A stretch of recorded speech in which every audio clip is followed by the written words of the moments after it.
Verse 101 from Surah Al-Mu'minun tells us of what happens on the Day of Judgment and how the order of the world changes when the Day of Judgment begins.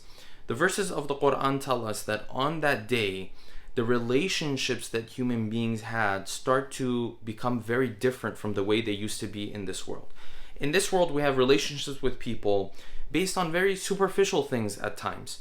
You might know someone, you might spend time with someone, it might be an acquaintance, or it might be based off of blood, you come from the same family, have the same last name, so on and so forth. The Quran says on that day, the relationships are no longer like that. So it says, فَإِذَا نُفِخَ فِي الصُّورِ, when we blow into the trumpet, فَلَا أَنْسَابَ بَيْنَهُمْ وَلَا يَتَسَاءَلُونَ.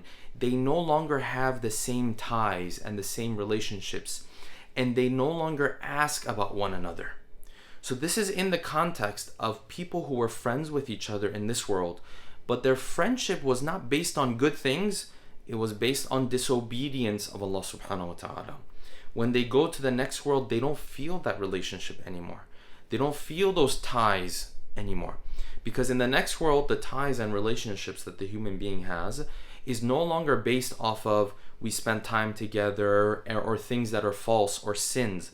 So only based off of faith.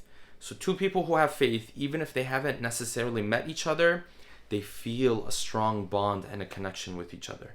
And two people who are different in terms of faith and disbelief, even if they knew each other in this world, in that world, that relationship is not going to be a strong relationship. Interestingly, the Quran does tell us one thing, that the people you knew in this world, you would recognize them in the next world. But if you had a bond and you had a relationship and one or the other side ended up being a disbeliever, the love, affection, connection that you had with that person is not going to be there anymore. You will know that at one time this person was your friend, but you don't feel that friendship because now things have come to reality and you realize, I'm different from this person. I'm a believer. This person is a disbeliever. We're completely different from one another. So the lesson to learn from this, brothers and sisters, is to look at the relationships that we're already part of in this world. Yes, the relationships we have with our parents, the relationships we have with our spouses, the relationships we have with our children. If these relationships are based on obedience to Allah subhanahu wa ta'ala, they will last the test of time. And in the next world, they will also be present. But if these are relationships that are based on disobedience, two friends coming together, and God forbid, from the opposite gender, haram relationships, so on and so forth, these are people who will heavily dislike each other on the Day of Judgment. Or two friends come together, it's not necessarily a haram relationship, but it's a relationship that was based on sin. We used to go out to party together. We used to go out to commit this sin. We used to skip salat together, for example, and so on and so forth. This relationship is a relationship that these people will regret on that day. And if they did things because their friends told them to do so, or they were influenced by it, they show up on the Day of Judgment.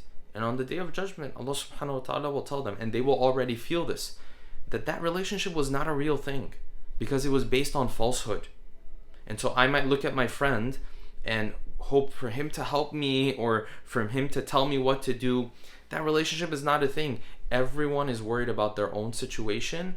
The relationships on that day are only based off of the key element, which is faith, and by extension, good deeds as well. We ask Allah subhanahu wa ta'ala to grant us these types of relationships.